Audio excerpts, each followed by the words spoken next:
મોરબીમાં લોકોએ હલ્લાબોલ કર્યું। રાજપર રોડ પર પ્રાથમિક સુવિધાઓની માંગ સાથે ચક્કાજામ કરવામાં આવ્યો।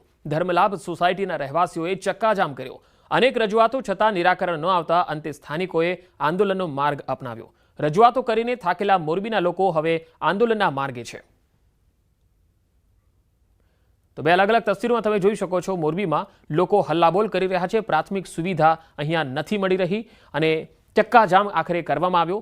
આ સ્થિતિ મોરબીની છે અને અમુક જનપ્રતિનિધિઓ જે છે ગાંધીનગર સુધી દોડે છે, પરંતુ વિસ્તારની અંદર દોડે, લોકોની આસપાસ જાય, તેમની પ્રશ્નો છે એને વાચા આપે તો કદાચ લોકોના પ્રશ્નો ઉકેલાય।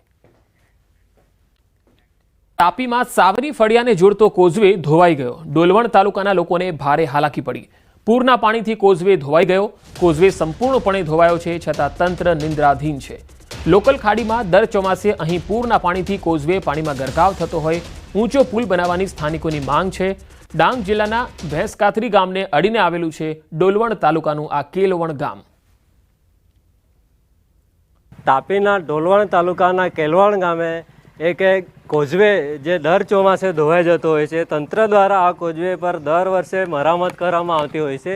જો કે દર ચોમાસે અહીં આવી સ્થિતિનું નિર્માણ થતું હોય છે, ત્યારે તંત્ર અહીં જાણે બેફિકર હોય તેવું દેખાઈ રહ્યું છે। કેલવણના સાવરી ફળિયા તરફ જતો આ કોઝવે છે, જ્યાં હાલ બાઇક ચાલકોને પણ અહીં કોઝવે પરથી પસાર થવામાં તકલીફ પડતી હોય છે। વારંવાર સ્થાનિકો દ્વારા આ કોઝવે પર ઊંચો પુલ બનાવવાની માંગ કરાઈ રહી છે, છતાં પણ તંત્રએ કોઈ તસ્દી ન લેતા હાલ તો અહીં જે 10થી વધુ ઘરો આ સાવરી ફળિયામાં વસેલા છે, ત્યારે અહીં એ જતા સ્થાનિકોને અવર જવર માટે મુશ્કેલીનો સામનો કરવો પડી રહ્યો છે। હેમંત ગામિત, ન્યૂઝ 18 ગુજરાતી, તાપી। તો અરવલ્લી જિલ્લામાં ફરી વરસાદી માહોલ છે। મોડાસા શહેર અને ગ્રામીણ પંથકમાં વરસાદ। મેઘરજ તાલુકાના ગ્રામ્ય વિસ્તારમાં વરસાદી માહોલ જોવા મળ્યો। બપોરના સમયે ઠંડા પવન સાથે વરસાદી માહોલ સર્જાયો। વરસાદ વરસતા ખેતી પાકોને ફાયદો થશે। ભાવનગર શહેરની જો વાત કરીએ તો અહીં પણ ભાવનગર શહેર અને જિલ્લાના અન્ય તાલુકાઓમાં પણ વાતાવરણમાં અચાનક પલટો આવ્યો। ધીમી ધારે વરસાદ પડી રહ્યો છે। બપોર બાદથી ધીમી ધારે વરસાદ પડ્યો। ભાવનગર શહેરના વાઘવાડી, કાળિયાબીડ, ઘોઘા સર્કલ સહિતના જે વિસ્તારો છે ત્યાં ધોધમાર વરસાદ પડ્યો। વરસાદ શરૂ થતાં વાતાવરણમાં ઠંડક ફેલાઈ ગઈ। લોકોને પણ ગરમીથી આંશિક રાહત મળી છે। તો દ્વારકાના કલ્યાણપુર પંથકમાં પણ ધોધમાર વરસાદના અહેવાલ આવી રહ્યા છે। અહીંયા ભાટિયા અને તેની આસપાસના વિસ્તારોમાં ધોધમાર વરસાદ પડ્યો। વરસાદને કારણે રસ્તા પર જાણે નદીઓ વહેતી હોય એવા દ્રશ્યો પણ જોવા મળ્યા। ભાટિયામાં મેઘરાજાની ધમાકેદાર બેટિંગ જોવા મળી છે। દ્વારકા અને તેની આસપાસના વિસ્તારોમાં વરસાદી માહોલ છવાયો છે। કલ્યાણપુર અને ભાટિયા પંથકમાં ધોધમાર વરસાદ ખાબક્યો છે। અનેક રસ્તાઓ પર નદીઓ વહેતી હોય એવા દ્રશ્યો પણ જોવા મળ્યા। રાજકોટ જિલ્લામાં વરસાદી માહોલ છે। ધોરાજી શહેર અને ગ્રામ્યમાં વરસાદ પડ્યો। વીજળીના કડાકા ભડાકા અને ભારે પવન સાથે વરસાદ ખાબક્યો છે। જમનાવડ, બુધવડ, ભોળા, છાડવાવદર અને આસપાસના બીજા ગામોમાં પણ ધોધમાર વરસાદના અહેવાલ આવી રહ્યા છે। અહીંયા લાંબા વિરામ બાદ વરસાદ વરસવાનું શરૂ થયું છે। સવારથી અસહ્ય બફારો હતો અને ત્યારે બપોર પછી અચાનક વરસાદ તૂટી પડ્યો। સાંબેલાધાર વરસાદ વરસતા રોડ રસ્તા ઉપર પાણી વહેતા થઈ ગયા। ધોરાજીના ગેલેક્સી ચોક, 3 દરવાજા, શાક માર્કેટ સહિતના વિસ્તારોમાં રોડ પર પાણી વહેતા થયા। વધુ માહિતી મેળવીએ ધોરાજીથી સંવાદદાતા મુનાફ વકાલી જોડાયા છે। મુનાફ, ધોરાજી અને જેતપુરના કયા કયા વિસ્તારોમાં કેટલો વરસાદ છે?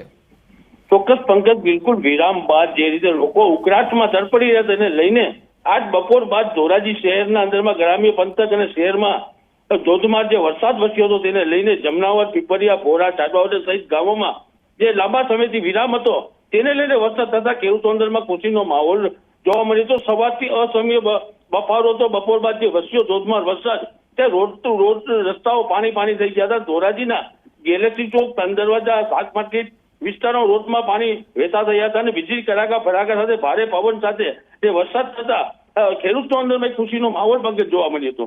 જી મુનાફ, આભાર માહિતી આપવા માટે। 7 દિવસ ભારે વરસાદની આગાહી છે। હવામાન વિભાગે 7 દિવસ માટે આગાહી કરી છે અને આજે અતિ ભારે વરસાદની શક્યતા છે। આજે સાંજે 7 સુધીમાં 6 જિલ્લામાં રેડ એલર્ટ છે। 4 વાગ્યા સુધીમાં જ આ રેડ એલર્ટ આપવામાં આવેલું હતું। બનાસકાંઠા, પાટણ, મોરબી, કચ્છ, જામનગર અને દેવભૂમિ દ્વારકા માટે રેડ એલર્ટ। આવતીકાલે ભારે વરસાદ રહેશે, જેમાં આવતીકાલે કચ્છ, મોરબી અને જામનગરમાં ભારે વરસાદ રહેશે। 21 થી લઈને 24 જુલાઈ રાજ્યભરમાં મધ્યમથી સામાન્ય વરસાદ રહેશે। 23 જુલાઈ માછીમારો માટે એલર્ટ આપવામાં આવ્યું છે।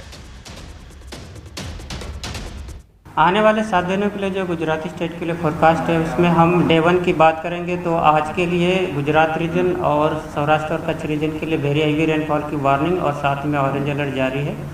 और जो डिस्ट्रिक्ट है जहां पर वेरी हेवी रेनफॉल की वार्निंग है वो डिस्ट्रिक्ट है बनासकांठा, पाटन, कच्छ, मोरबी और जामनगर। डे 2 की बात करेंगे तो डे 2 के लिए सौराष्ट्र और कच्छ रीजन के लिए हैवी रेनफॉल की वार्निंग है। डे 3 से लेकर डे 7 तक गुजरात स्टेट के सारे डिस्ट्रिक्ट कवर हैं जिसमें लाइट टू मॉडरेट रेन और साथ में थंडरस्टॉर्म की वार्निंग है। डे 5 के लिए फिशरमैन की वार्निंग है एंटायर गुजरात कोस्ट के लिए। और जो विंड की स्पीड होगी वो 40 से 50 किलोमीटर पर आवर और साथ में जो गस्टी विंड होगी। अहमदाबाद और गांधीनगर के लिए आज लाइट टू मॉडरेट रेन और साथ में थंडरस्टॉर्म की वार्निंग है।